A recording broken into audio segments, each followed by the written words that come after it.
Hey there, we're the West Lot Pirates and welcome to the show. We're here to share our thoughts on Northwestern athletics and college sports with thoughts and analysis from the visceral to the statistical. We run our tailgate with the red pirate flag flying high above as we give no quarter, especially the fourth. I'm Sam Walter. I'm John Lacombe. And I'm Eric Skoskauspo. So listen, at the end of the day, we did beat UCLA, right? 17-14. Indeed. It's a win. A win's a win, but we've been saying for weeks, this is the litmus test. So here, can we say this? I want to do two things right off the top. The first is to make it absolutely clear that the guys played a great game.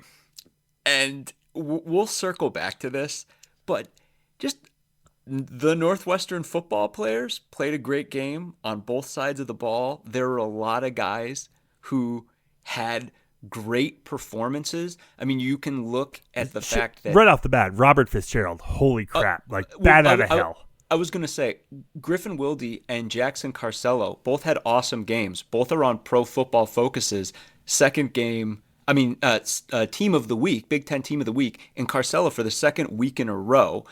And the major thing is that Robert Fitzgerald somehow not on there after a transcendent performance in a transcendent season. It just and the list goes on. A ton of guys had awesome games, and I just, given the discussions I know we're going to have, I just want to make sure we leave all the oxygen in the room for that. The second thing, if I may, a little peek behind the curtain for y'all. There's a certain wing of you who are like, I wish you guys would argue more, and we were having an argument going into this pod, and in the course of us having the argument, I realized personally just how mad I am at the way the offense was called in this game. And I'm trying to dial it back, but it's we'll get into it, but it's just for those of you who know, I'm just we were, even before we sat down, we were already going at this, and I'm like, man, okay, I am as hot about this thing as I have been about anything in a while. So before we get into that, and believe me, we're going to get into that. I mean, we need to start with some. This is a good, it is a win. Was it the prettiest win? No, it was not. Was it a win we absolutely needed to have? Yes, it was. When we were all walking out of the stadium, was there general joy? I had a great time. Look, I had a great time. I had a great time. It was fun. It was hot. It was sunny. But we won. We scored 2 touchdowns, which is not something that we've done very often in the Zach Lujan offensive era. I think look, we're going to get into the whole litmus test of this, and for me, in many ways, this felt like a throwback game to the Pat Fitzgerald, McCall get up early and then turtle shell years. We turtle shelled in some uniquely maddening ways, but the overall sense and feeling of this game was one of joy and celebration, given the win. That broader litmus test is certainly a concern, but going into this game, we also said, there was a downside, right? That did not happen. Of Northwestern comes out and throws picks and fumbles it and has mistakes and penalties and drops the ball. None of those things happened, and we still won the game. You're so right. Right. On one hand, Lujan absolutely deserves the skewering that he's going to get in the second half of this podcast for a poor offensive game plan, in particularly I'm not waiting till second half. I'm not waiting till the second half of this maybe the second half of this intro. But it's also important to say that we finally got a mistake-free, solid game from the guys, and we notched a win. Game. And this clean effort, game, no turnovers. This effort can win us the next game, and if they can build on this and build on the next game, there's an opportunity in Purdue, there's an opportunity with Minnesota, there's an opportunity with Illinois, there's an opportunity with Michigan. The path, that's the path we're all after. Our hopes and dreams are alive. Keep hope alive, boys. Keep hope alive. You made such a great point, because you said last week that we were all talking about the line. We were like 5.5 to 6.5. Northwestern is definitely more than 6.5 points better than this team. And you laid out both paths. You were like, either we put it on them or it's gross and close. But you're absolutely right. When we said gross and close, what we were thinking is we're going to come out, commit penalties, turn the ball over, and that's how it would stay gross and close. And we'd lose. Yeah. Yeah, right. Right. Not only did we turn the ball over, there were 2 penalties on the day. And one was one of like the first 3 plays of the game. And the other was, I'm pretty sure, kind of an offsetting personal foul where I think like the UCLA guy hit Davis and I think Davis responded or something. And then it was like offsetting. That was it. They played clean football the whole game. And again, like that's the thing. Like the guys played a great game from the run block, Yes. from the offensive line, blocking really well, to Hyman and Komalafe running really well, to Wilde having a great game. Welsing had a great game, catching and blocking. The wide receiver core as a whole blocked really well. The defensive line, we talked about it on Twitter. Look, they had 3 sacks. Nico he gets out of stuff. Like that guy, He's slippery. He's real slippery. He is literally and figuratively shouldering that team like he's carrying them. And he's slippery. And there's one play, I think in the 4th quarter, where Saka, I'm so glad he got a sack at the end of this game because he deserved more. Saka gets in there, gets to Nico while he's holding the ball in his throwing arm, just holding it in his free hand. And Anto Saka karate chops his arm at full force. Imagine what it would feel like to have Anto Saka karate chop your arm at full force. I'll pass. I'll Yeah, no gracias. And not only does Imaleeva not drop the ball, he gets a pass off like 2 seconds later. And I'm like, so they could have done well. And of course, like the linebackers and Fitzgerald and Oreade, like first start playing through injury. He got hurt during the game. He came back in and still covered well. The guys had a great game. And you're right. Like that ought to be the primary takeaway. And yet, maybe one last thing about so like to set the table a little bit. If it were not for the prior 15 games,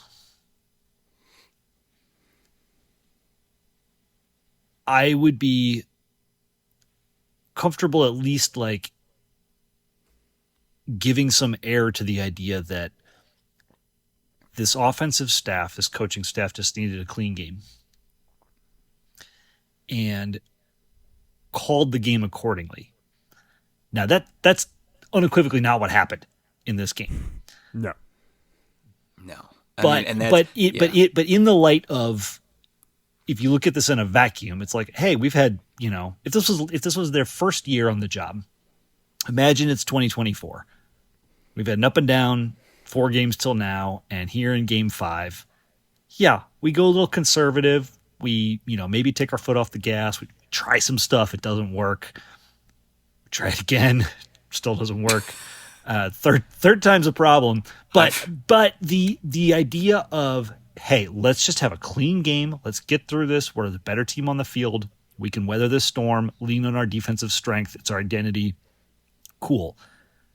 But that's not where this football team is. That's not where this football program is.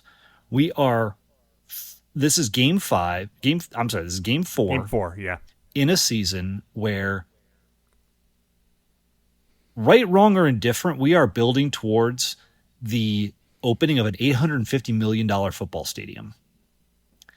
And while it is reduced capacity, 35,000 people are not going to that football stadium for the prices that Northwestern wants to charge to watch us barely beat UCLA 17-14. And that's just the reality of, I'm not saying that to pick on anybody in specific, but everything that Northwestern has tried to do in the last not just 2 years, but 4, 6, is to be a big boy program. And if we want to be a big boy program, we got to look at this game and call it like we see it. And this game, we should have won this game by 15 points. Easily. 100% or more. Yeah. Yeah. Well, that's the thing too. And again, I know like we're very much like building up to this Lujan piece of it, but for me, that is a compounding thing. And I think, I was in my head, I was thinking we would get to this later, but it makes just as much sense to get to it now because it dovetails with everything Scuzz is saying, which is like, I don't think many people in Northwestern Nation think that given, and this is the thing, like I say this, like I really like David Braun. I just like the guy, and I really want this to work out. But I think the general feeling, dovetailing with this $850 million stadium and everything else than that, is that like Braun, it feels like Braun doesn't have the rope to have a bad season, change offensive coordinators, and then give it a shot another season from now. That just doesn't feel like what this feels like. And I would say as of right now, like to me, this was like a crossing of a Rubicon where it's like Lujan effectively has 8 games to win his job back. Yeah. And had this UCLA game gone the way that it could have gone if UCLA had scored on either of its final 2 possessions, he wouldn't even have that much rope. I mean, we all know Northwestern does things differently, but that's the kind of performance where if UCLA beats you, then, you may not be coming back from that. So here's the thing, as you're building a program, especially in this day and age, the last thing you can be is boring. Like, if you lose, looks flashy doing it, right? Go big. And that's just not something that Northwestern has done in who knows, like, how long? Randy Walker era? I mean, it's been a minute since it's been like exciting. Yeah. We come out of games, it's like, okay, we won, great, cool. Was that exciting? Was it like flashy and big and gets people interested, gets people wanting to come back?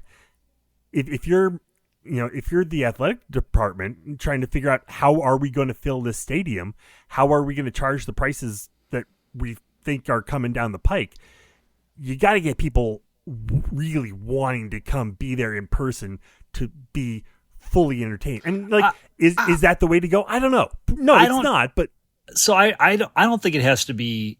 I reject the idea that it has to be the year 2000 all over again, where we're scoring 40 points a game. I don't think it needs to be that. But this kind of game, this kind of battle that comes down to those last couple possessions, this is legit against a good Illinois team or a good Indiana team or a good Wisconsin team, against a bottom of the barrel UCLA team, the worst team in the Big Ten, or in all those years with Fitz when we saw this kind of performance against non-con and FCS and lower tier opponent, like that playing down to your opponent piece because you're playing conservative and trying to draw out the string. Like, that's what I reject. And I think again, this kind of game against Minnesota.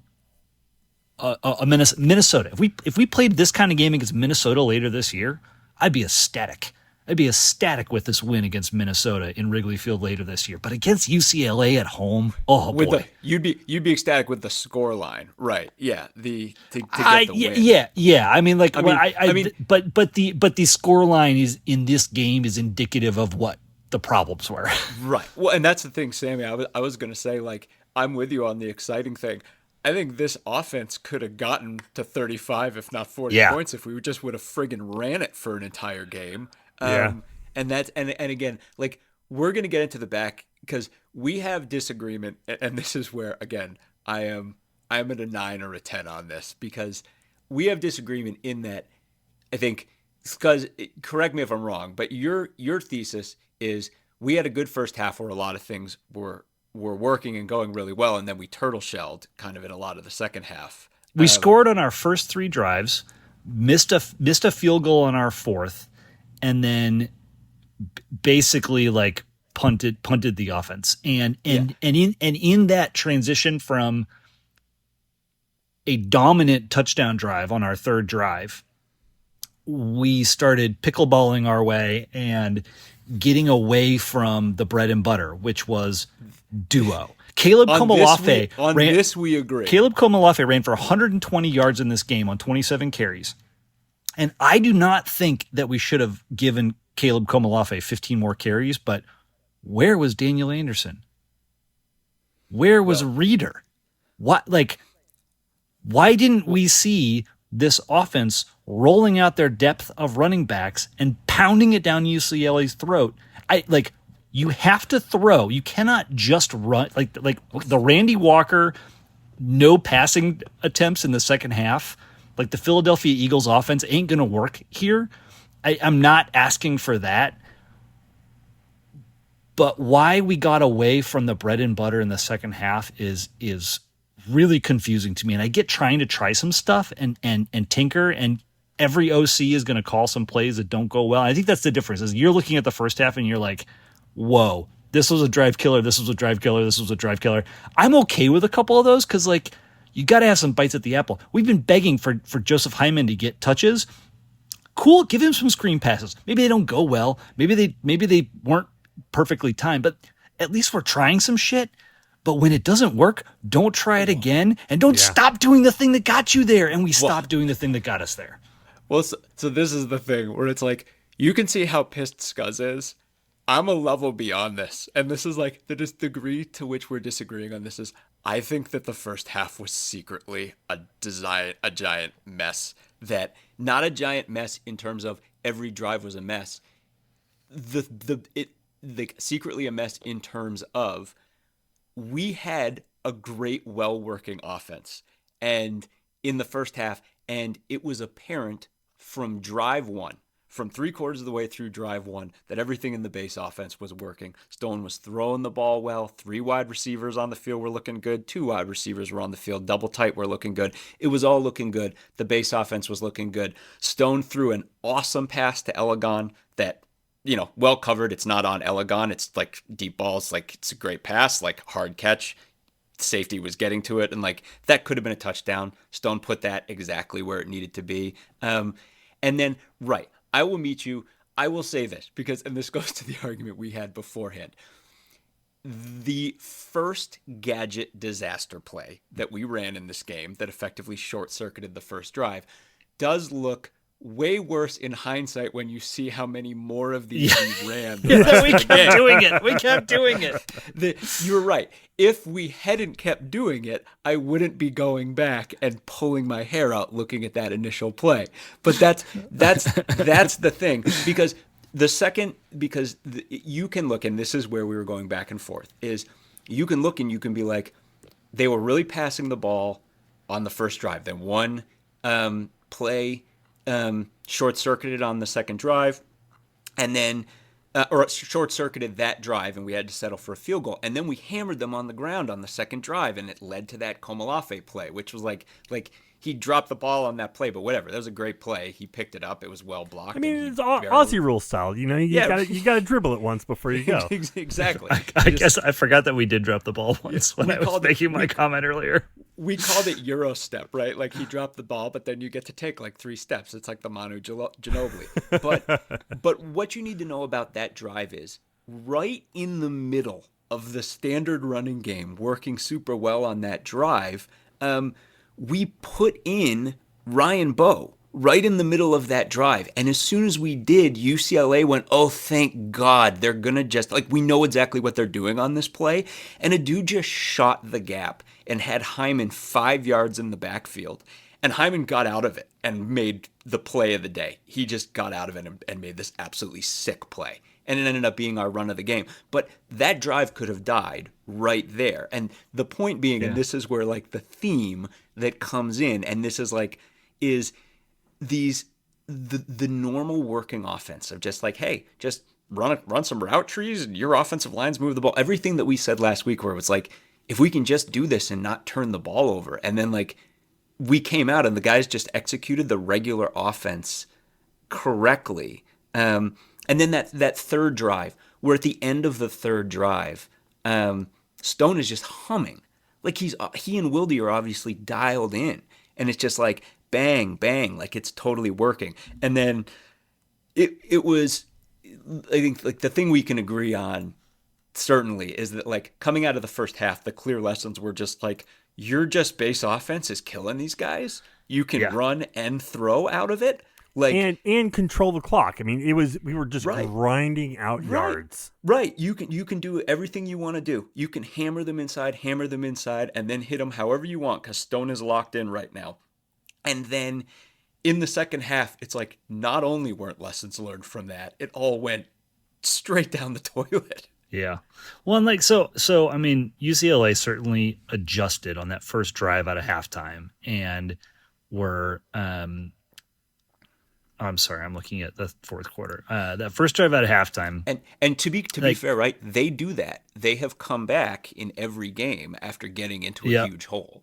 But we stopped attacking down, like, it's almost like we weren't running duo anymore. I remember kind of thinking this during the game as well. Like, gosh, we're running a lot to the outside, and I don't know if we got skittish about going up the middle or trying to power them. I mean, we clearly had kind of the physical win of the day in the trenches and that momentum behind our back. So I throw Ryan Bowe out there. I'm okay with that in the first half. I'm okay with trying something, mix it up a little bit. Maybe you catch them flat-footed and you get a great result. Like these, it's interesting. These are the margins which I feel like some offensive coordinators are minted and others are thrown on the trash heap. And I don't know what it is about. Well, I'm going to take a guess. I think what it is about Northwestern is that relative to other schools, and this doesn't mean that any of these guys that were coming in I have a problem with them. It's just like relative to other schools, the depth that we have available to us is a bit shallower.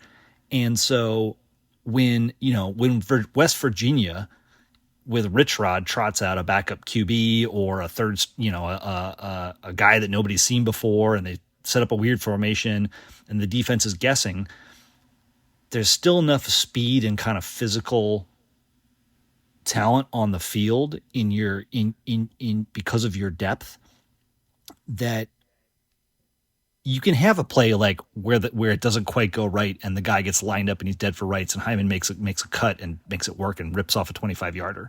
Like that happens all the time. But when you go back and think about, like, John, as you were talking about these drive killers, these kind of preposterous plays that kept popping up that weren't working and we kept going back to them, it made me think about the things that Bajakian would do where he'd be on a heater and then he would call just this lunatic trick play and they would never work. This is like slightly better than that because they're not quote unquote trick plays per se. But the result is kind of the same where we lose yards, it kills the drive, it kills the momentum. And I don't understand why. Like, I get it doing it once. I don't understand why we keep doing it and keep failing. Well, that's the thing too, is it's like two things at once. At once it was that trick play thing. And then the other is that, like, so much, like, we call them like not even like trick plays or like gadget plays. So many of them, it's like, it's not really a trick. It's the exact opposite. You're tipping what you're gonna do. Yeah. Well, and that's what ends up happening when you do the same. Like when it's a player based formation as opposed to, I mean, the thing we've talked nonstop about with duo or when you look at RPOs and the ways other teams run them, it's stressing a defense using the same personnel in multiple formations. This is the secret to Shanahan's success with the 49ers in the last decade. It's all about using the same players, multiple formations, a tight end that can line up as a fullback or a wide receiver or a tight end or even a running back. Like, that is incredibly valuable because you're not tipping what you're doing. And we are tipping it nonstop. Speaking of tipping what you're doing, I mean, we're sitting there in the 51st row in the north end zone looking at the personnel and calling the play from where we were simply based on the personnel on the field. That is not like trickery. That's not, showing multiple looks. That's, and that's changing your personnel and completely tipping what you're going to do. Right. And it's like, so we should mention, so for anyone who somehow didn't watch the game or doesn't know exactly what we're talking about with the Robbie Preckle play, I want to make this clear because this is a guy who's like, I think he's maybe like a first-year player, and this is a guy who may have a really strong future at Northwestern running the football or catching the football or whatever. He's an enormous running back. He's a reserve running back, though. He's probably maybe fifth, behind Daniel Anderson and Reeder in the pecking order. But he's really young and he's big and he can obviously block. And we had this package that I think we ran 4 times, either 3 or 4 times, that put him at running back and then did the other thing that all defenses already know we tip, which is like if Joe Hyman or Drew Wagner's in the slot, they're probably coming in motion. If either of those 2 guys are in the slot and you just randomly brought your 5th string enormous blocking running back onto the field, they know exactly what's going to happen. You're going to sweep away from, they're going to motion into a sweep and you're going to lead block with that guy. And it's like the lack of second level of being like, yeah, you've got a nifty play drawn up here, but you can maybe run this once. This can't be a base part of your offense or they'll know. Another big example of this is the classic idea of how a good idea turns into a mess, which was Braun in his press conference on Monday specifically singled out Frank Covey and Frank Covey's blocking in this game and how they were trying to use Covey and his blocking skills in the game. First of all, they absolutely did, and Covey absolutely is a great blocker. And it's also true that we all know that like we've really been trying to find a way to get Frank Covey into this season, right? And I've suggested that like you can look at the way the depth chart is working and be like, well, hey, like you've got Wilde and then you've got Covey and you've got Elegon and then you've got Amarazi and you've got Wagner and then you've got Grove, and like you can easily run the regular offense and then sub guys in like that and whatever. But they wanted to use Covey's blocking. But with this scheme, what it turned into is he was on the field for 13 snaps, and we either ran on 12 of those or somewhere between 10 and 12. So what that turns into is the defense gets tipped. They're like, well, they brought on the wide receiver they think can block because they're going to run the ball. So they're going to run the ball. And it's like this thing, you had a good idea and then it mutated into this thing because you're leaning on it so heavy and the defense can see what it is that you're doing. So it's like, it's those 2 things combining. It's wanting to run these gadget plays and then at the same time being like, not only is this a gadget play, not only are you going to the well too many times, but you're tipping what you're doing here. And you could just be running the regular old offense that works just fine. And again, like to use my prior straw man, in game 4 of your first season as a coaching staff, this is an acceptable thing to screw up. In game 16 of a pivot, where you're in a pivotal point in a program's trajectory, this is a huge problem. And it underscores, I think, what I have started to circle as the thesis of around Lujan, and it's informed by conversations we're having in the parking lot before the game with other folks who are watching this closely, have been close to other programs in other parts of the country, et cetera. And when you look at and I will be the first person to admit that I was blinded by science, but when you look at what Lujan was able to do at South Dakota State, he had a physical advantage in his players, and he is struggling to operate in a world where he doesn't have that advantage. Yeah, I mean, and it's like he doesn't have the overwhelming advantage. Well, not overwhelming, but I mean, SDSU at the FCS level, like you're saying, had that clear advantage. Because you know what? That Robbie Preckle play works great if you're SDSU. Yeah, well, that's true. It works phenomenal because you can line up and say like, "Hey, this is what we're doing. I dare you to stop it." Right. And they can't. What's especially ironic about this game is that like we were lining up to run duo and saying we dare you to stop it, and UCLA couldn't, and then we stopped doing that. So, that's what I mean. I mean, like it's right. Like we've talked about Wisconsin's old identity and how they lost it plenty of times. Like if your base offense is like, hey, we're going to line up in this way and just hammer you again and again and again, if you've designed your team that way. But right, like you were saying, like to your point about duo, we've been speaking about this, and it's like, we're not going to walk you through the whole thing. This just kept happening again and again and again in the second half, where we would shoot ourselves in the foot. I'll just give you one example though, just like a 5-play, 6-play series to let you understand what we're talking about. So, given everything we talked about the lessons learned from the first half about what to do and what not to do, then we come out, the first play of the second half is just 3 wide regular offense. They give it to Komolafe. He just hammers up the middle for like 6 yards, and it's like, well, there we go. Here we go, going into the main offense. The next 3 plays in a row that we run after that play, we bring on Robbie Preckle to run one of those gadget plays. Then we run a running back screen. Then we run a wide receiver screen. And following that series of plays, we're staring at a 3rd and 14. And then in the 3rd and 14, they go back to the base offense. They go 3 wide, and they run this awesome play where Wagner runs a fly route, and Wildy runs a dig route underneath him and runs just a deep in for 15 yards and comes right in, and Stone fires a laser right to the right spot. And it's like, sweet, the regular offense bailed us out of that series. And then the next play, he pulls Wildy and Wagner off the field and just feeds it to Komolafe on a play they know is coming, and it's a loss of 1 yard. And it's like, is that the one where the color announcer groaned? Yeah, that's right. That's what we said online, because they had just finished diagramming on the broadcast how great that 3 wide play. It was like the announcer was like, "Look how great this was!" Like they ran like they're cooking. Like Wildy's going, like he runs this in, and they mapped it all out and why it all worked so well. And then the next play we run. I mean, first of all, I know Lujan's not a big tempo guy, but we could have just run up to the line with all the same personnel and been like, all right, hit him again right now. Go over the top if you want. And instead, we took Wildy and Wagner off the field. And exactly, you can hear the announcer see it, and then he groans. The announcer is Jake Butt, who's like, as a former tight end, like he knows the routes. Like he's lived this, wide receiver / tight end life.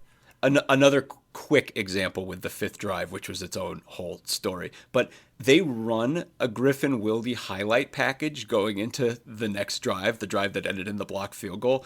They run a Griffin Wildy highlight package, and then coming out of the highlight package, they cut to him standing on the sideline on the first play of the drive.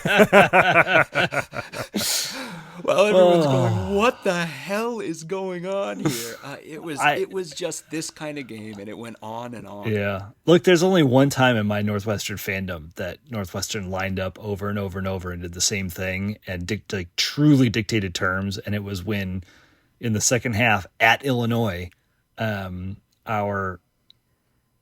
was that, 2004, I think, that basically at halftime, Randy Walker said, "We are not going to throw the ball again." Told the team that, and then they came out in the second half and just like Noah Herron and Jason Wright over and over and over again. Ran it down their freaking throat. And absolutely steamrolled them in the process. But typically this is a place where we've got to be a little bit more thoughtful about how we leverage our talent, how we design our talent. And the fact that we've got this, I mean, here's the upside coming out of this game. It could not be more clear on tape. That's for sure. What is working and what is working well, and what the base offense should look like, with the 3 wide receivers that John has talked about. Mix and match the, Komolafe and Hyman. If Como's getting too many carries, mix in Deshaun Reeder. Mix in Daniel Anderson if you need to go there. If you're gonna do any of these weird things, you've got to make it part of the fabric of the offense. It's like this is the Jelani Roberts thing all over again, where we all have PTSD of like, bring on Jelani Roberts. He will run across the field and not do anything. And if you're not going to do multiple options off of a thing that looks different, everyone's going to know what you're doing. And so again, like the optimist view, and maybe I'm Charlie Brown and Lujan's got the football and he's going to pull it out for me as I try to kick it again. But like, it's pretty flippin' obvious on tape what our base offense should be, how we should operate it, how we should go about these next 2 extremely winnable games. And in the course of the next 3 weeks of practice, build in some stuff off that base offense, not crazy things that you've come up with on paper that don't make sense, but stuff that can come off that base offense that we can leverage against the more difficult opponents when we get there. We don't have to solve it all next week, but like, for the love of God, let's center in on what's working. Here's my thing. And this really kind of became, evident for me even more just last night watching the Broncos and the Bengals. When you keep your guys in there, get them into a rhythm, get them into a flow. Yes. And yes, we've heard this by changing personnel so much, you're losing moment. You're like, it breaks things up. When you're 100%. Going, go. Well, and you got to do it in service of something. I mean, we talked about this in year one, where Braun was so smart about rotating the defensive line, but it was in service of keeping those guys fresh so they could attack nonstop. If we're not going fast with tempo and using speed and throwing downfield, et cetera, like, we're not getting any benefit from rotating receivers left, right, and center. Guys are getting gas going on like 5-yard in routes or motioning across and just stopping at the sideline. Right. Exactly. For example, I mean, apropos of nothing in particular. Can I give you a perfect example of this? On the 5th drive, Stone, who again, Stone, because he got so few attempts, and I think we were all carrying the baggage of the previous weeks into, Stone had a great game. You can go back and look. Not only didn't he throw the ball well, he made a couple of really smart plays, heady plays, where he was like, "Oh, I need to get out of the pocket now. I need to run. Oh, I'm not going to force a throw here. I'm going to run for the first down." Yep.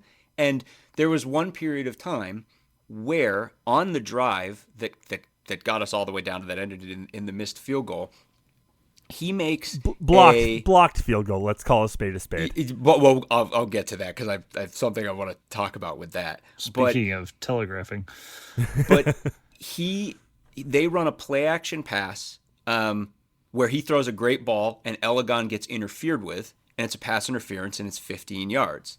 And then 2 plays later, he makes that awesome 360-degree spin move in the pocket where he rolls out and then he scrambles and then they late hit him for another 15 yards.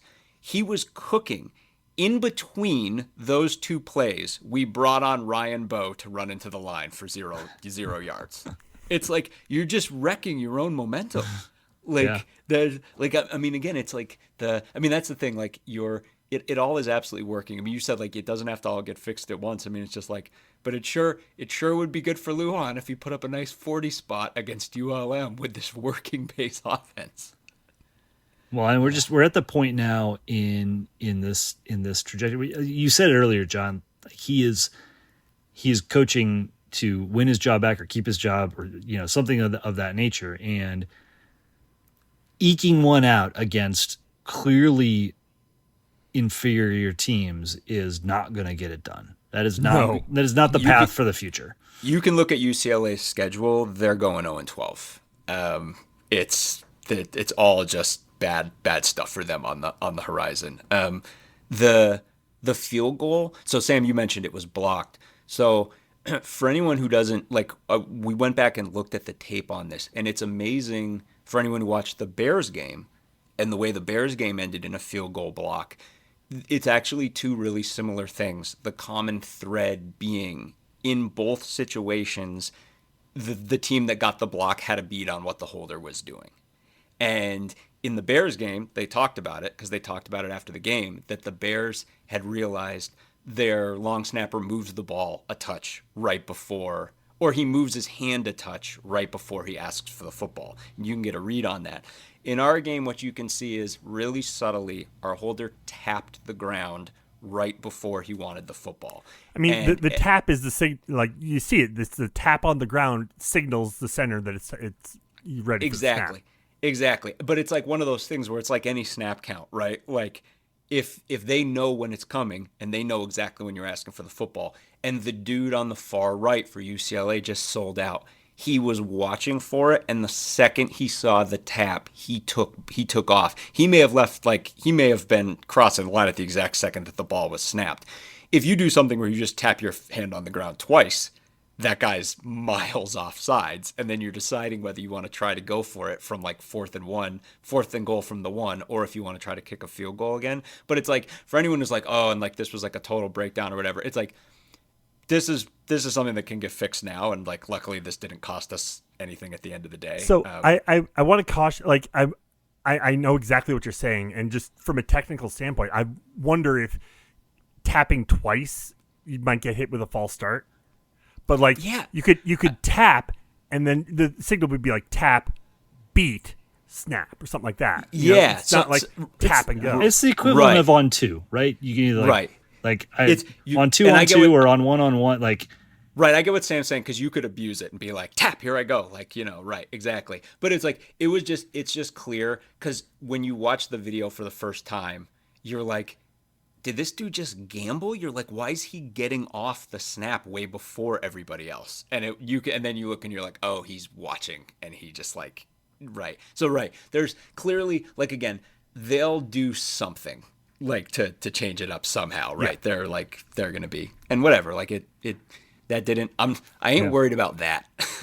Like, I guess that'll get fixed. In the interest of at least like emphasizing that point, it'll get fixed. Like, this stuff doesn't just happen at Northwestern. Like, there was a whole bunch of stuff coming off of the Notre Dame game against Texas A&M, where the way Carr positioned himself was telegraphing run versus pass, and what was feet parallel? It was a run, or like an offset. It was whatever. And we saw the same thing. I mean, for years with Bajakian, we felt like we could call run or pass based on like the where the running back and the QB were lined up next to each other in the backfield. And you guys sat with one of our former wide receivers during a game that said wide receiver was able to call it pretty much from the end zone, pretty much call every play what it was going to be.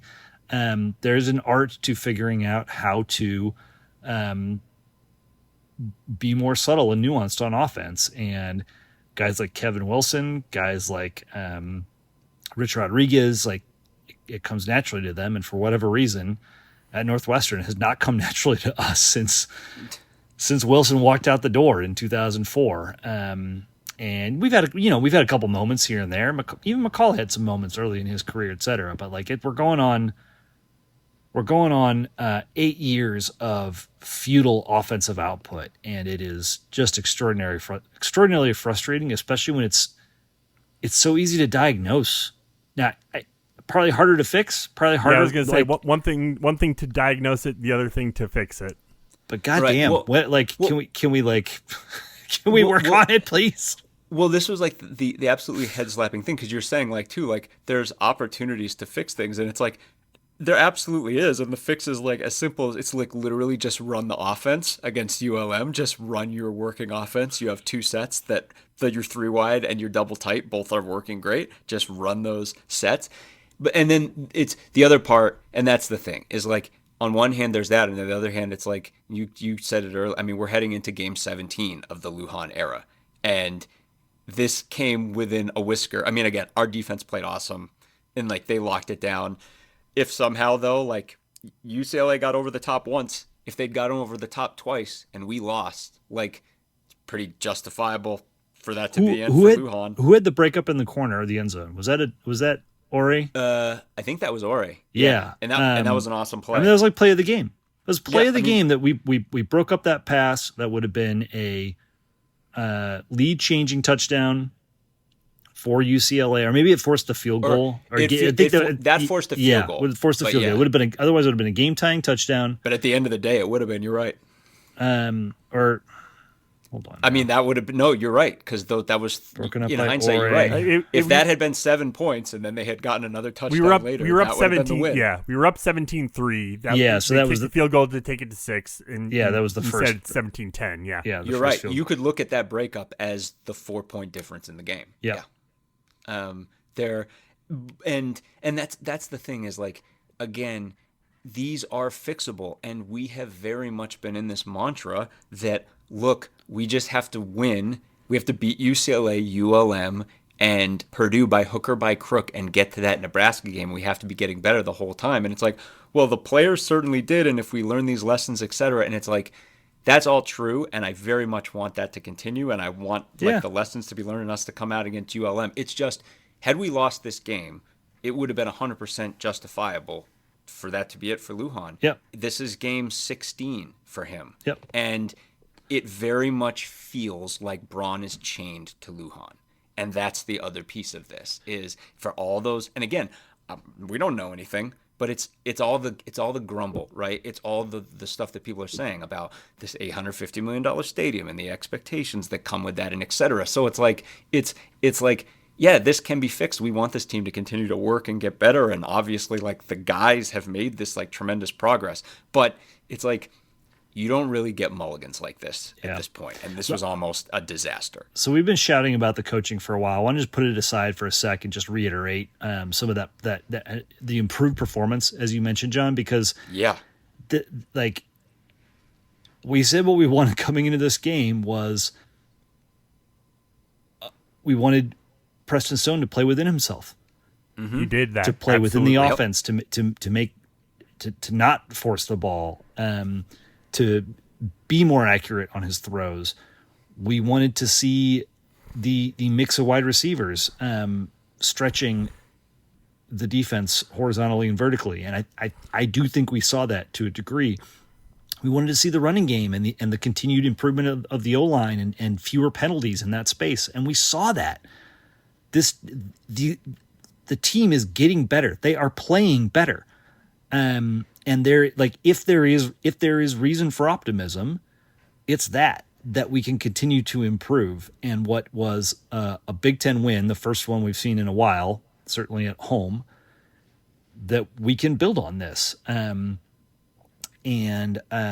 give the likes of Nebraska and Minnesota and Illinois and Purdue a run for their money, if not beat them head to head. So that's the upside. I think we probably haven't given the defense enough kudos in this long diatribe that we've had, but I think we saw a lot of mettle from them in ways that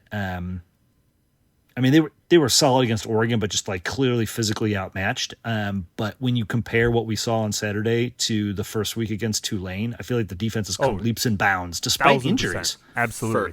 100%. And again, I think this was an incredibly frustrating day for the defensive line because that dude gets out of so much stuff. Yeah, Nico's really slippery.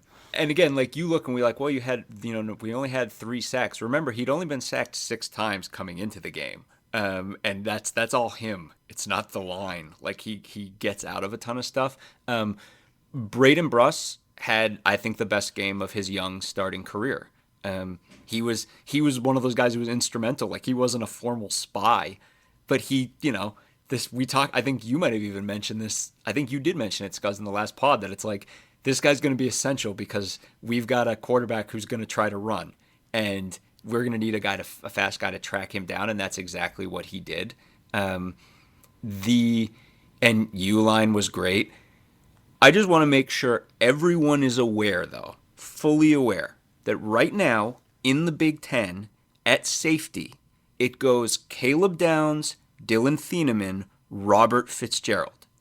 That guy's playing out of his flipping mind right now. He is one of the best defensive players in the Big Ten. The numbers are incredible. I think he had another, 7 solo tackles in this game, but the tackles are like insane. He had a couple plays. He had that one tackle for loss that happened right in front of us where we were just like, oh my Lord. And he just is one of those guys who he gets up the field so fast and just hits like, oh. His processing on how quickly he's diagnosing what to do and like his reaction time to get upfield is unbelievable. Yeah. I mean, this was one of the X Factor guys we talked about coming into the season where we're like, sneakily, he's played in a lot of games as like kind of a reserve player. maybe like a little bit of nickel, a ton of special teams where he's been great. None of us knew he was going to be this good. Holy crap. I mean, like, that's the thing, is like everything Scuz's saying. It's like, hey, we didn't know that we'd have minted one of the Big Ten's best defensive players 4 games into the season, but that's absolutely something that we've done. True. And yeah, I mean, there's a lot of, and again, like, Fussell was out for this game. So, that's hurting the depth. Walters too. Yeah. Yep, Walters still. Sounds like they might be back this weekend. There's some rumblings. Yeah. And of course, like, we know how good Fussell's been, but Davis had a good game, and a day, like, again, this was his first start. We all know the injury journey this guy's been on, and we got so scared because he got banged up during the game, and we were like, oh, come on. Like, he's been waiting so long for this. And then he came back in. And not only did he come back in, he made that awesome stop that Scuzz was talking about in the fourth quarter. Yeah, I mean, defense was plenty of superlative performances.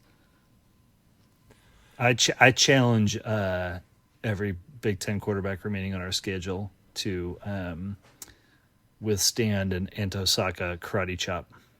I know exactly. I think the list is short. I'll tell you, Drew Aller ain't sustaining an Antosaka karate chop. I'll tell you that much. May we open the post Penn State pod with kung fu fighting instead of yeah, right. Exactly. Some Sir Fancy Pants? That'd be amazing. Yeah, exactly. I do want to move on, but is there anything else we need to just mention about this one before we talk a little bit about ULM and then move on with the show? I just that we would be so frustrated in this way, I don't think any of us saw coming. But like I said, like the good news is, maybe it is fixable. Maybe that is just something that's like a fix on film, and like, well, we ain't gonna do that again, and then we don't do it again. And if that can just happen with the way these guys are playing right now, we can get the kind of game against ULM that we deserve to have. Hey, they say win your clunkers. Yeah, that's right. I'd say our team collectively had a clunker week 1. Weeks 2 and 3, those were not clunkers, and then the coaching staff had a clunker this past weekend. The offensive coaching staff had a clunker this past weekend, and we got through it. We got the W. Let's build on it. Let's go. The one other thing that I would say too is, like, to your point about like winning your clunkers, there was a moment, right, where like everyone in the stadium, but certainly all of us in the north end zone, were deep in our feelings about 5 seconds when when UCLA had gotten that 8 points on that one drive after not getting much all day, and then we turned it and UCLA got the ball back, and we were like, every Northwestern fan was suddenly like, oh my God, I know how this goes. And the defense was like, no, it friggin' doesn't. And then stoned them 2 straight drives in a row. Yeah. Culminating in that Saka getting home on that play on the final drive and just lighting them up. And, so they had everything it needed in the closing moments to get it done. If you or a loved one is seriously injured by someone else's negligence, hire Kent Simpson of the Simpson Law Group. After over a decade prosecuting murder cases in Chicago, Simpson opened his own firm focused on wrongful death and personal injury cases. He specializes in car, truck, motorcycle, boat, and other transportation accidents, as well as construction accidents, medical negligence, slip and falls, product liability, and more. Millions recovered for clients, no fee unless he wins. The Simpson Law Group, compassion, empathy, and vigorous advocacy. Go to simpsonlawgroup.com or call 312-332-2107 for a free consultation. And go Cats. So this weekend, it's homecoming. It's Louisiana Monroe, team that's coming in 3-1 on the year, but 3 wins against St. Francis, UTEP, and Arkansas State. That one loss, 73-0 to Alabama. Right. I'd feel a lot better if they'd lost to Arkansas State. I'll say that. Sure. I mean, Arkansas State is, I think, they're like a 1-4 team, though. Like, Arkansas State and UTEP are both really bad. We're 10.5-point favorites in this game. So keep in mind, we were only 6.5-point favorites against UCLA. Friends, public service.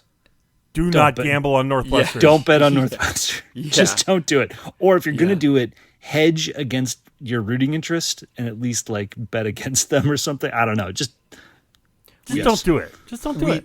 We talked about it last when we previewed ULM, and where it's like ULM is not like they're a low conference team, and there's not like some team where they're like, oh, well, they're all this, but they have this guy. It's like, no, they don't. Yeah. They don't have that guy. There's no Nico on this team. We did map out that last season, early on in the year, and it may have been right around this time in the schedule, they shocked a very good James Madison team. But that game we talked about is because James Madison played incredibly sloppy football and committed a ton of penalties and threw a ton of incomplete passes and just let ULM hang around. If the team that played this past week against UCLA didn't play that kind of football at all, the guys played clean, aggressive, awesome football with no turnovers. Just that will be enough, and then the Lujan piece, like he's got to get that figured out. That's on him. But just the raw performance that these guys put in on both sides of the ball is more than enough to beat ULM. Don't know if I've got anything else to say about ULM. Again, there's just not a lot here. Like ULM they're not a great football team. Yeah. Again, like like we are not Alabama, but Sam ain't kidding about 73-0 to Alabama. Look, if we come out and we do all the same crappy mistakes and bad play and picks and dropping the ball and fumbles, if we play sloppy, we could certainly lose this game. If we play like we played on Saturday and take away, a lot of the dumb play calls, etc., and be a little bit more just like straightforward, I think this is definitely a win. Yeah. The one other big thing too, just because I feel like it needs to be said, Preston Stone's 5 best quarters at Northwestern by far are his last 5 quarters at Northwestern. All against Big Ten teams. Now, granted, UCLA is like barely scraping that echelon, but yeah. I mean, like, again, it's like it's like the quality of the other team doesn't have too much bearing on like you forcing the ball over the middle. And there was at least one play against UCLA where you could see him be like, all right, nope, I'm not going to. I can get out of this. I can get outside. Maybe I can make something happen with my legs. And, it's like he's that, and he just threw really good balls against UCLA. If we get that guy against Louisiana Monroe, let's go. All right, so turning our attention to the rest of the conference, did anything else happen this weekend? Our game was close. There were some other close games, I think. Yeah. Robert Fitzgerald had an awesome game. Any other Big Ten safeties have big games? I can't. Yeah, Thieneman. Yeah, that Oregon Penn State game, like, whew, boy. Just that it's like the full. It was the full Penn State experience. Yeah, it is the full wheel of cheese, as you like to say. Yeah, everything that everyone knows to be true about Penn State summed up in one football game. And it's like and not to short shrift Oregon, because Oregon won this football game. I mean, and they went into Happy Valley and won one. It was a huge game. They went in a whiteout game crowd at night, which only Ohio State can do. Right, yeah, exactly. That's right, because it's like that, like Franklin, other than like the big games at home, if it's not Ohio State, but yeah, I mean, it was just like there. If you're a football fan, you've watched a lot of football. You were just waiting for being like, will Drew Aller have to do something in the key moments? Because you don't want that to be the case, and that was the thing. And Oregon made an awesome play, but. Let's give Aller credit. I mean, they were down 17-3, and he brought them back to send it to overtime through that 50-yard bomb. And that's the thing too, is like the physical gifts with Aller. You look at that bomb, and you're like, oh, there it is, and then it's like, yeah. But I mean, talk about a team that is Northwestern on steroids, right? Has had this defensive culture for years, very, very strong, and then offensively just like. Every single time just runs into the buzzsaw over and over and over. Unforced errors, makes, the wrong play at the wrong time, is super conservative early in games and gets behind. And I just like you said, the whole wheel of cheese for Penn State in this game. Also, especially with John Mateer currently being out, at least for like another 3-4 weeks at Oklahoma, folks, there's a solid chance you may have seen the Heisman winner come to the lake and play in our little stadium on the lake. He's your front runner right now, and his performance in overtime, that play, I think their final touchdown pass, or at least was that big throw to get away from Dennis Sutton. And throw that play. I mean, yeah, that was ridiculous. Ice in his veins. There, yeah. His transformation, and maybe this is more to do with his O-line and his trust in his O-line, but his transformation from like skittish, hold the ball too long, unable to process UCLA QB to this version that is showing up at Oregon is incredible. I mean, if that's not a display of like what sort of transformation college players can make with the right coaching and the right situation, my goodness. Another couple really good games. Indiana beats Iowa 20-15. What a weird game. Iowa will drag you into the mud, won't they? He sure will. Yeah. It's just we talked about it preseason. We talked about it a couple weeks ago. Like they haven't had 3 losing seasons in Ferentz's 27 years there. They just find a way to drag things down, and Indiana showed their mettle in a tough spot. It's pretty funny that Fernando Mendoza, with 0 seconds remaining on the clock, and he could have just gone down. He ran the extra 5 yards to go into the end zone and take a safety. Upsetting bettors everywhere. Did that flip the line? I don't know that it flipped the line, but it would have flipped a lot of like alternative lines. Because instead of it was 18-15 and it was a completely unnecessary move. No, it was 20 to 13. I'm sorry, 2013. Yes, 2013. Yes, I'm sorry, it was a 7-point. Yeah. So it wasn't right. It wasn't as close as the score, I guess. Yeah. But I mean, Iowa will. But I mean, it was close most of the way, and it was like one of those classic gross. I can't believe Iowa's going to win this football game. So in that sense, big for Indiana. Do we know if something happened to Gronowski? Because I'm looking at the box score. Hank Brown threw 13 passes. Oh, that's a good question. I don't know. Hank Brown was out there for the last drive, so that's a good question. It is interesting. Gronowski had a better year or a better game in terms of his accuracy, his completion rate. Still very much like a popcorn offense.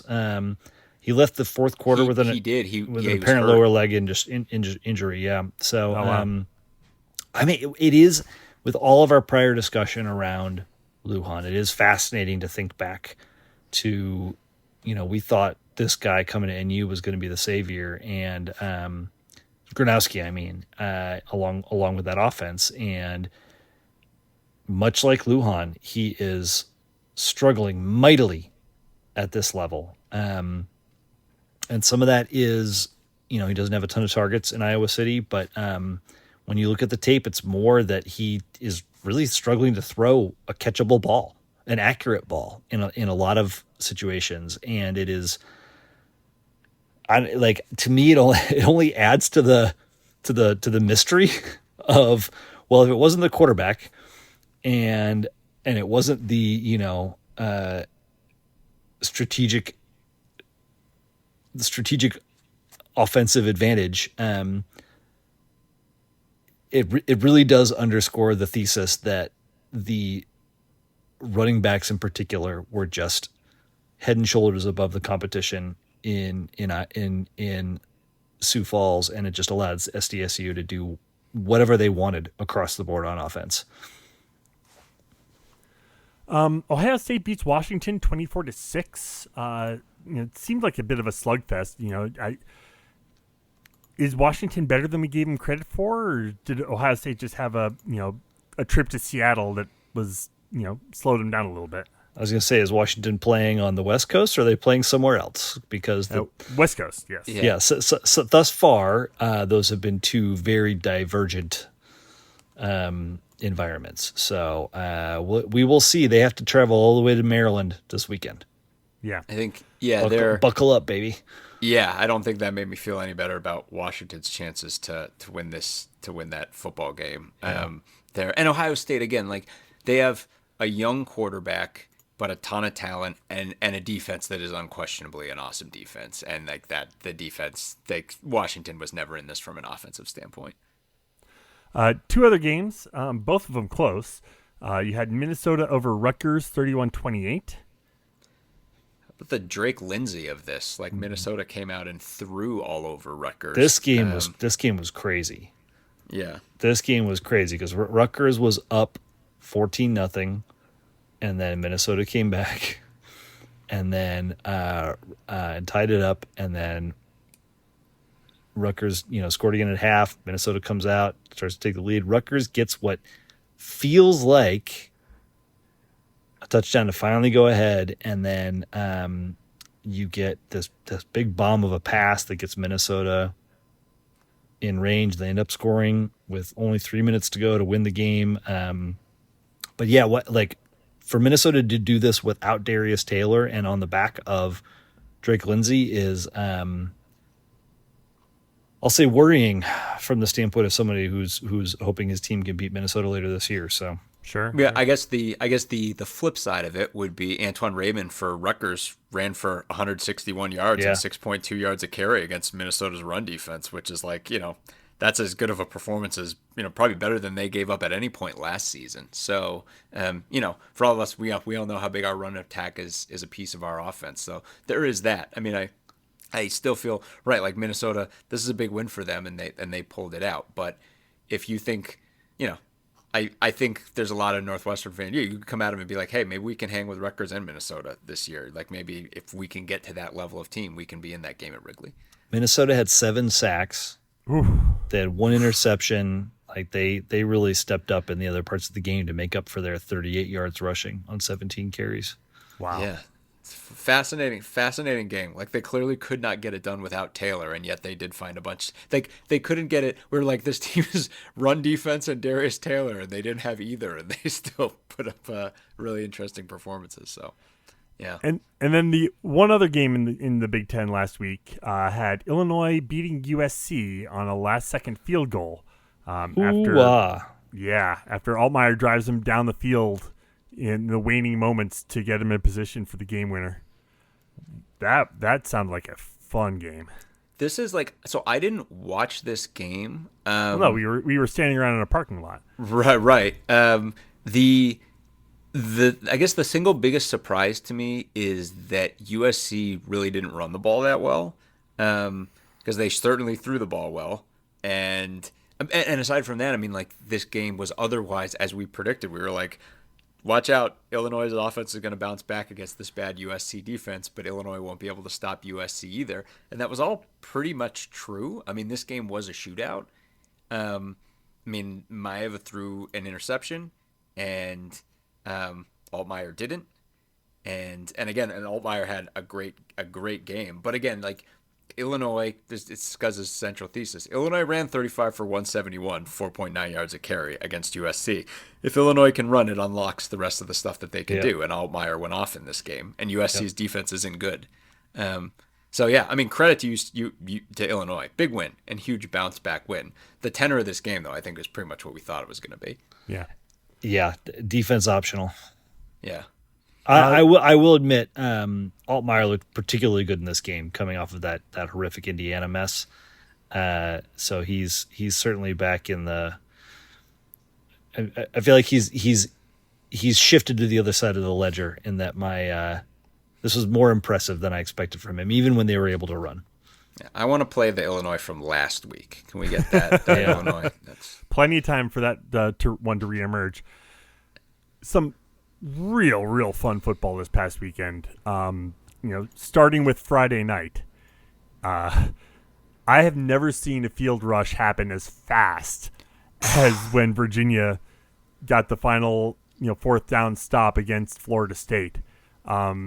Just the fans were on the field in milliseconds. It was incredible how quickly they rushed that field. But what a game leading up to that. A little dangerous. I don't know. It was scary. Definitely. I don't mean to be old man about it, but it was a little scary. I know. I love a field storming. It just is amazing how quickly it happened. You're like, whoa, that was quick. So they're gonna get fined, and every Virginia booster will happily chip in to help. No drama there. But I mean, field rush aside, that was a hell of a game. Yeah, awesome. And I didn't see too much of it, but I mean, it was like an amazing back and forth game. Went to overtime, and another shootout. Huge win for Virginia. And it's funny because I think we talked about Virginia.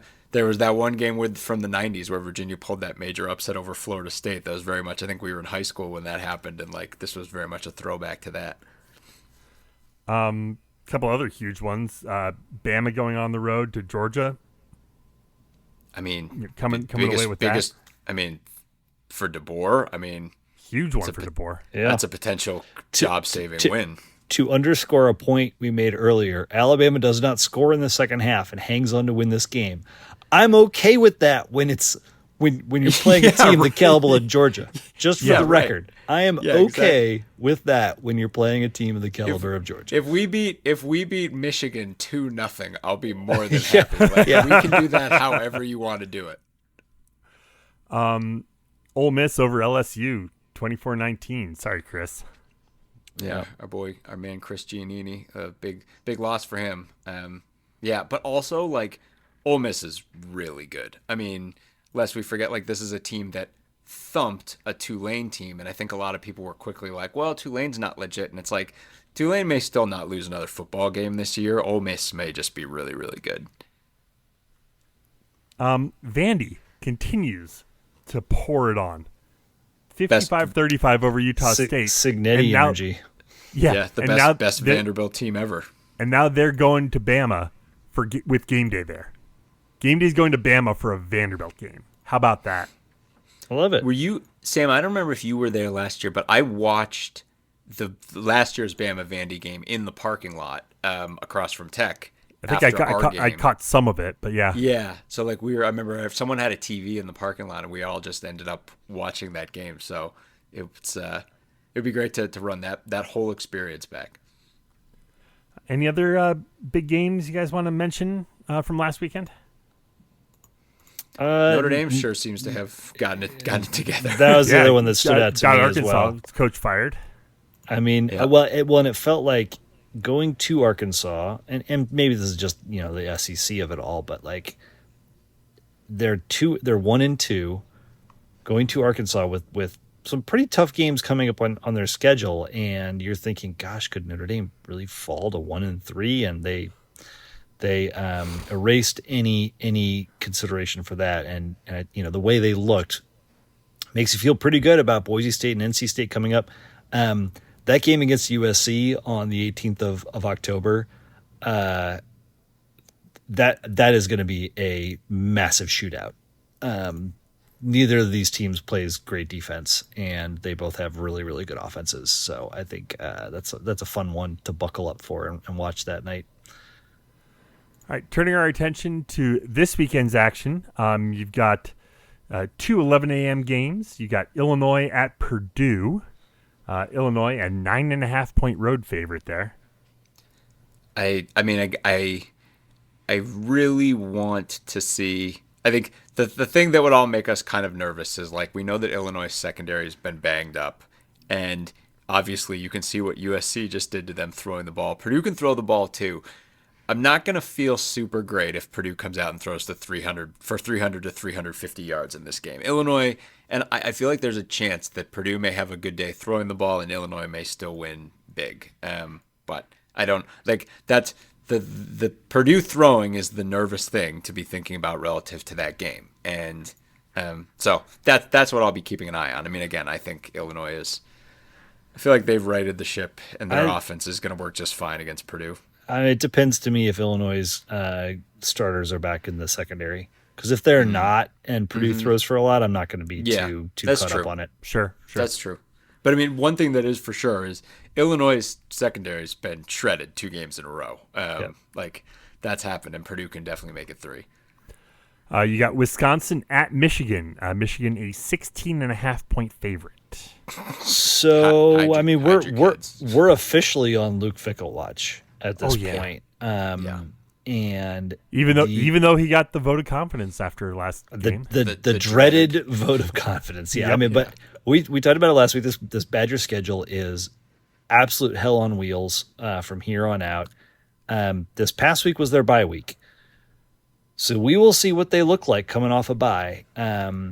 I do not think it's going to look very good. I mean, they will probably show up in the first quarter with a lot of pride and fight, and I think by the end of this game they're going to be just ragdolled. And then the question becomes, do you make a move?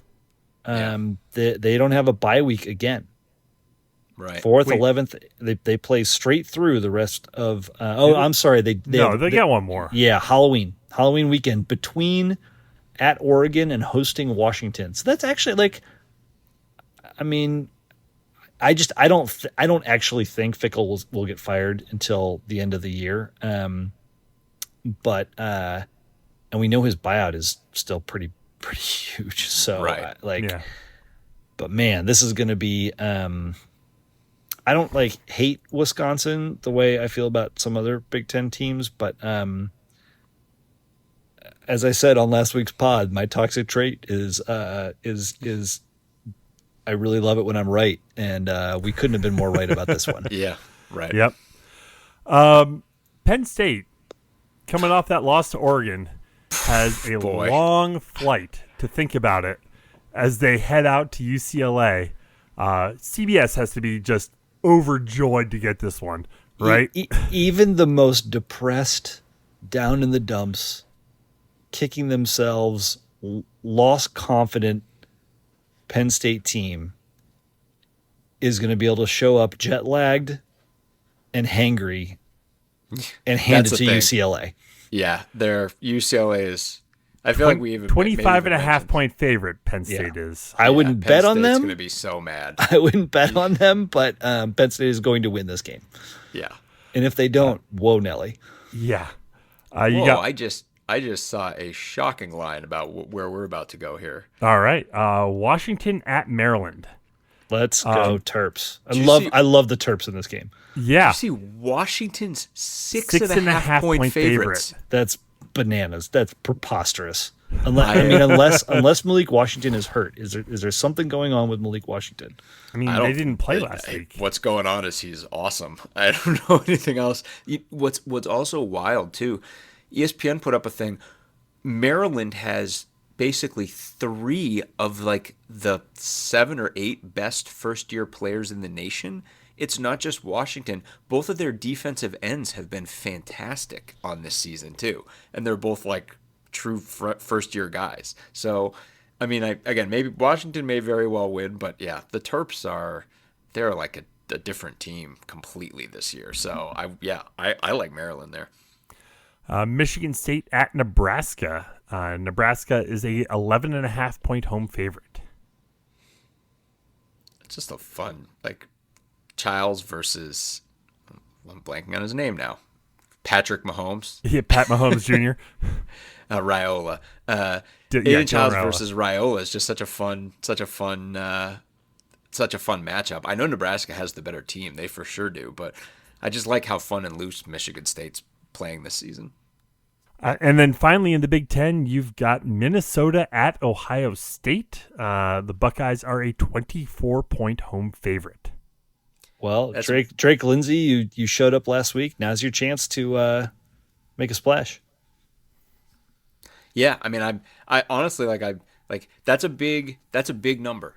That means Vegas thinks that Ohio State's going to score a lot of points here, and that's interesting. I'll be really curious to see how well they move the ball on the ground in this game.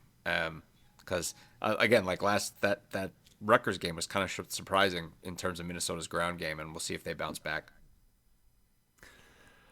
Looking at the national landscape for games this weekend, Clemson, North Carolina. Oh boy. Just, where is that game? It's in Chapel Hill. Oh boy. There. Belichick versus Dabo. Oh my God. I mean, even without the Clemson being a tire fire, that would have been just hilarious to watch. The hardest of passes, boys. The hardest of passes. It's just this super stubborn, curmudgeonly coach who just doesn't want to change, and then also Bill Belichick will be in this game. Are they going to fight before the game with one of them shouting Brady and the other one shouting Jesus? It's funny just for how little marbles that game is for this season. I think everyone thought it was going to be totally different. Yeah, the aforementioned Vandy Bama game. Bama is a 10.5-point favorite. I feel like so our friends of the Solid Verbal have had a bit for a number of years where they talk about like zombie Alabama, where Alabama gets beat, gets blood in their, the taste of blood in their mouth early in the season, and then just kind of mops the floor with everybody from then on. And they're not showy or flashy. They just win everything. And this, I love nothing more than to see Vandy show up in the biggest way and see Pavia beat Alabama at home. But it feels like Alabama's kind of figured some shit out and they're really good. I mean, it does feel like a long shot, but I mean, that's what Vandy does. They feel like a long shot. Hey, crazier things. Yeah. Texas, Florida. Texas is 7-point road favorite. Nah. I mean, this is give me Miami, Florida State, baby. Sure. Wide right part 3. Well, Texas, laid that egg at the start of the season, and then we're gonna find out if this Arch Manning has pulled it together narrative that Texas Nation's so desperately pulling is actually a real thing. I just have to say, I know there were a lot of memes a couple weeks ago of Arch like clowning over Sam Houston State players and people giving shit for that. And I think if he was just doing that to show him up, like screw him. And I hope Florida eats him for lunch. But given that was like an in-state game and given all the hype that Manning has received, those guys were in his grill and talking shit to him from the word go that whole game. And Florida will probably be the same. And if they get under his skin and get the better of him, I think they might win this game. I think they might upset Texas. They're a garbage team. They're not good, but this is exactly the sort of thing that like Florida jumps up and does out of nowhere that nobody expects. You mentioned Miami, Florida State. That'll be a fun one. That'll be a fun. This is a great night slate. It really is. Texas Tech on the road, Minnesota, Ohio State, Florida State, Miami, and then Mississippi State A&M. It's a great night slate. Yeah, might get home from our game in time to catch a little bit of the end of all those. Yeah, maybe we'll catch a little. Depends on how big. Hopefully that the celebration post game is so joyous and happy. Everyone's just so happy with our performance that the celebration goes for quite a while. Hey, but hopefully probably be some TVs in the parking lot regardless. Yeah, let's hope so. Any other games you guys are looking at?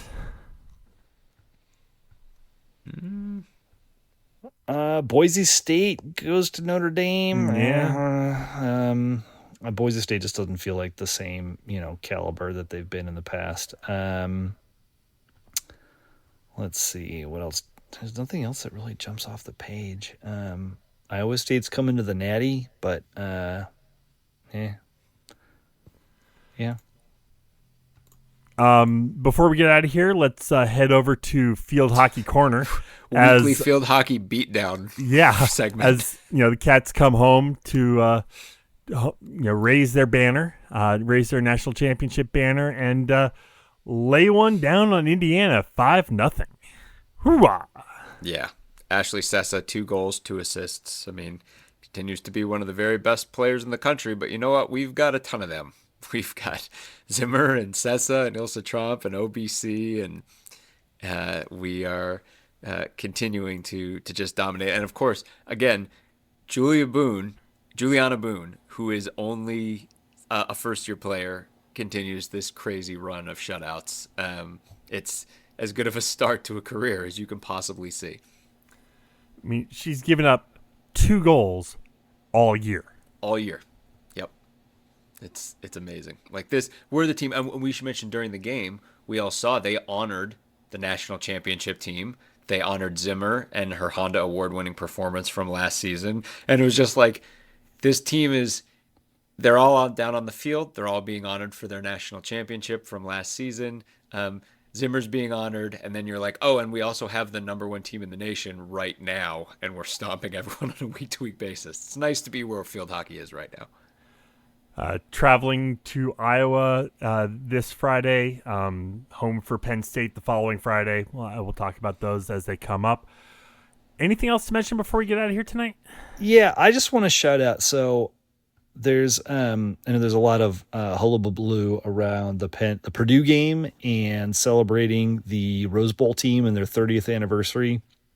I don't know if it's going to come up this weekend being homecoming, but I have been itching to celebrate the 2000 team that won the Big Ten. Zach Kustok, Damian Anderson, Randy Walker, Kevin Wilson, et cetera, et cetera. I like 25 years. That is like the defining sports season in my fandom. That's a big part of why we're doing this right now. Yes, season. That season minted me as. I mean, I was already in the band Cult. I was diehard Northwestern, but that minted me as a true fan of college football, the sport, and I just like I like. Going into homecoming weekend, I want to give that team a shout out and some love. Again, it's 25th anniversary. I bet they'll be on the field on Saturday. But we are going to talk about that team in a bit more depth later this year, maybe over the bye week, et cetera, to celebrate them in more specific ways and talk about some of the highlights from that season.